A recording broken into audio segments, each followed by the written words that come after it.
하나님 말씀 보겠습니다. 사도행전 9장 23절부터 31절까지 말씀입니다. 사도행전 9장 23절부터 31절까지 말씀입니다. 23절부터 30절은 제가 읽고 31절은 마지막 그 절을 함께 합독하겠습니다. 여러 날이 지남에 유대인들이 사울 죽이기를 공모하더니 그 계교가 사울에게 알려지니라. 그들이 그를 죽이려고 밤낮으로 성문까지 지키거늘 그의 제자들이 밤에 사울을 광주리에 담아 성벽에서 달아 내리니라. 사울이 예루살렘에 가서 제자들을 사귀고자 하나 다 두려워하여 그가 제자됨을 믿지 아니하니 바나바가 데리고 사도들에게 가서 그가 길에서 어떻게 주를 보았는지와 주께서 그에게 말씀하신 일과 다메섹에서 그가 어떻게 예수의 이름으로 담대히 말하였는지를 전하니라. 사울이 제자들과 함께 있어 예루살렘에 출입하며 또 주 예수의 이름으로 담대히 말하고 헬라파 유대인들과 함께 말하며 변론하니 그 사람들이 죽이려고 힘쓰거늘 형제들이 알고 가이사랴로 데리고 내려와서 다소로 보내니라. 함께 읽습니다. 그리하여 온 유대와 갈릴리와 사마리아 교회가 평안하여 든든히 서가고 주를 경외함과 성령의 위로로 진행하여 수가 더 많아지니라. 아멘. 할렐루야. 오늘도 하나님의 은혜와 평강이 삶에 넘치시기를 그리스도의 이름으로 소망합니다. 이제 사울이 어제 우리 회심한 사건을 보셨죠. 사울이 회심한 후에 약 3년이 경과된 모습을 봅니다. 우리 23절에 보면 여러 날이 지나매라고 말하죠. 이 날은 약 3년이 경과했음을 알려줍니다. 갈라디아서 1장 17절부터 24절은 그가 3년 동안 어떻게 했는지를 보여주고 있습니다. 또 나보다 먼저 사도된 자들을 만나려고 예루살렘으로 가지 아니하고 아라비아로 갔다가 다시 다메섹으로 돌아갔노라. 그 후 3년 만에 내가 게바를 방문하려고 예루살렘에 올라가서 그와 함께 15일을 머무는 동안 주의 형제 야고보 외에 다른 사도들을 보지 못하였노라.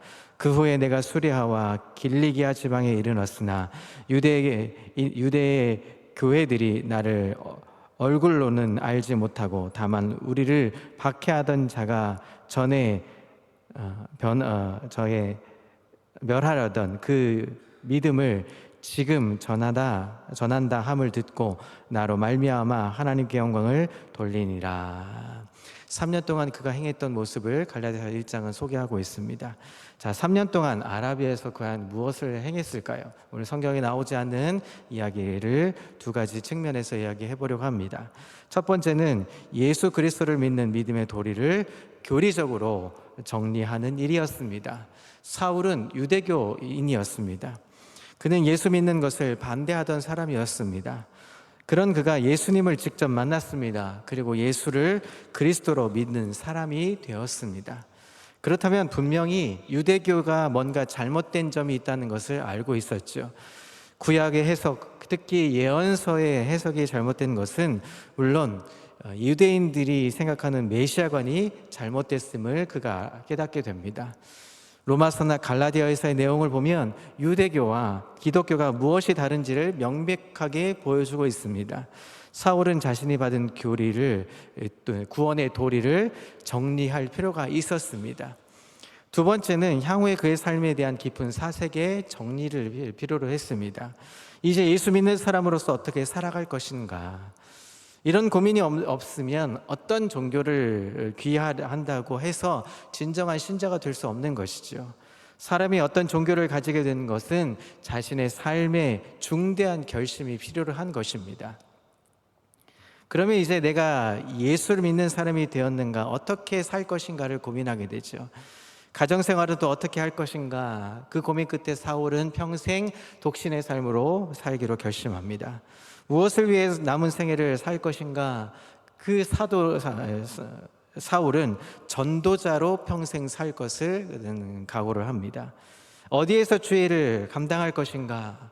사울은 30년 이상 사역을 하면서 예루살렘이나 유대에 몇 차례 간 적밖에 없습니다.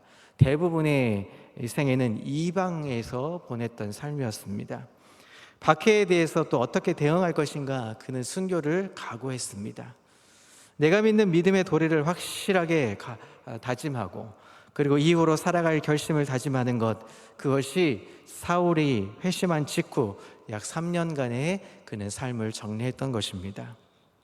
오늘 본문에 보면 그가 이렇게 결심을 한 이후에 다메섹과 예루살렘에서 하나님 복음의 사역을 한 것을 기록하고 있습니다. 먼저 다메섹에서 그가 복음을 전했던 행적입니다. 사울이 공식적으로 전도 활동을 다메섹에서 시작한 것은 굉장한 의미가 있습니다. 그가 믿는 사람들을 잡아가기 위해서 다메섹으로 갔습니다. 특히 헬라파 유대인들과 논쟁을 많이 한 것을 보면 다메섹에 있는 유대인 공동체와 어떤 연관성이 있었을 겁니다.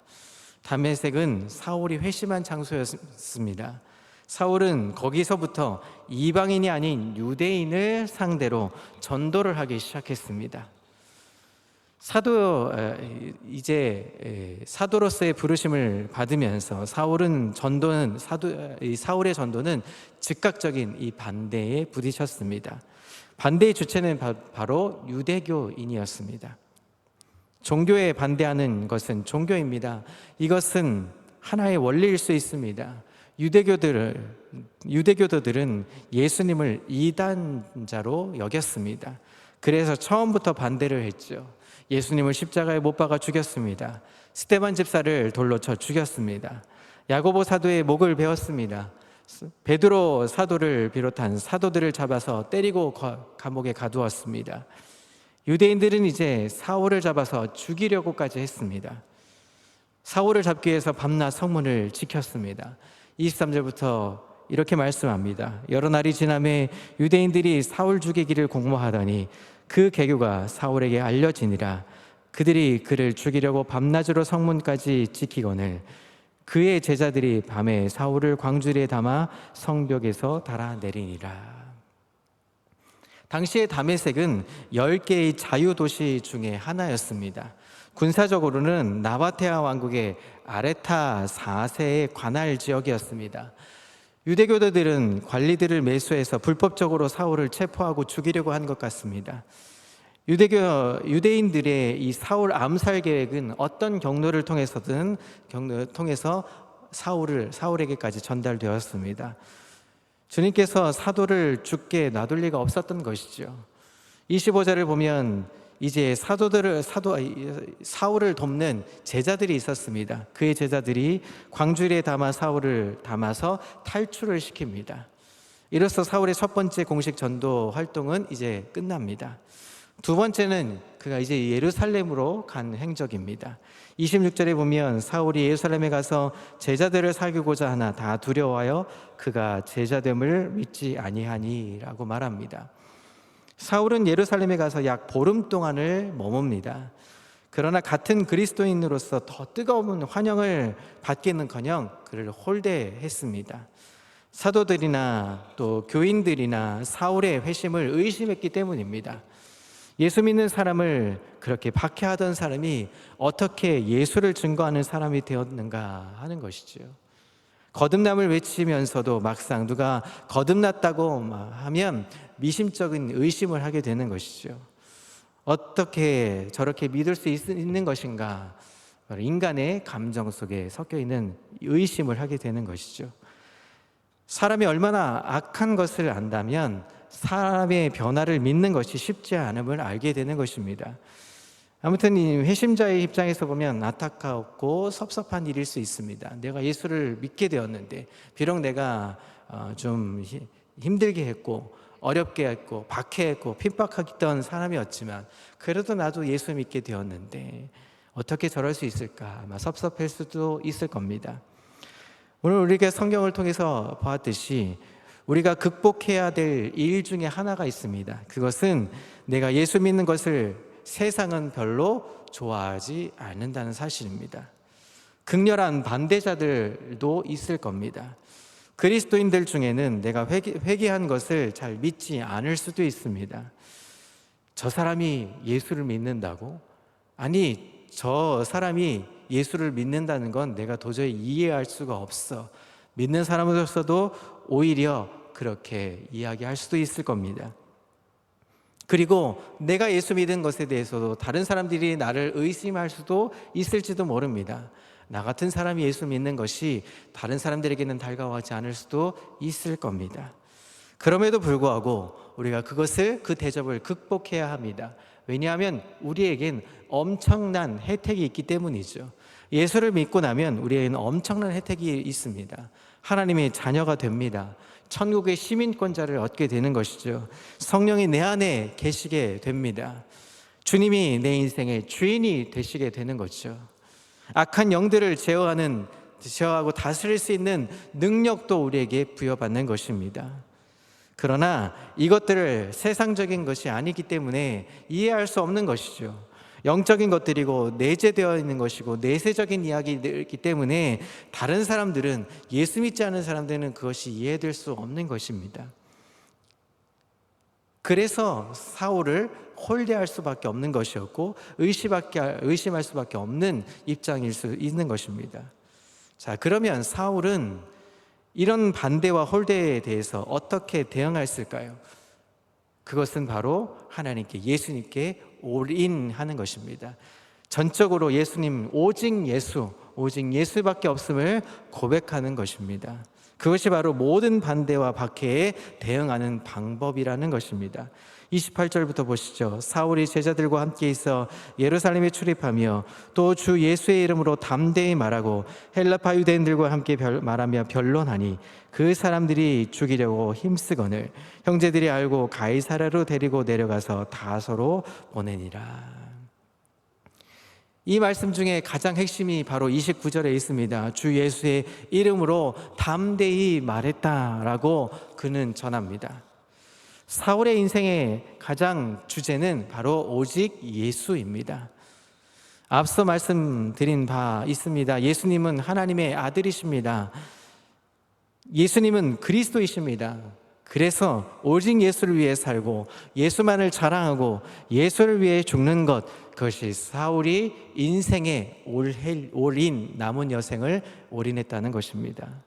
로마서 14장 8절에도 이렇게 말합니다. 우리가 살아도 주를 위하여 살고 죽어도 주를 위하여 죽나니 그러므로 사나 죽으나 우리가 주의 것이로다. 고린도전서 1장에는 이렇게 말합니다. 십자가의 도가 멸망하는 자들에게는 미련한 것이요 구원을 받는 우리에게는 하나님의 능력이라 라고 말씀합니다. 그는 예수에 관해서 이렇게 말하는 것이죠. 담대히 말하는 것입니다. 그가 어떻게 담대히 말할 수 있을까요? 우리 담임 목사님 말씀, 사도행전 말씀을 통해서 우리는 배웠습니다. 담대하게, 거리낌 없이 자유롭게 그가 그 복음을 전하게 된 것입니다.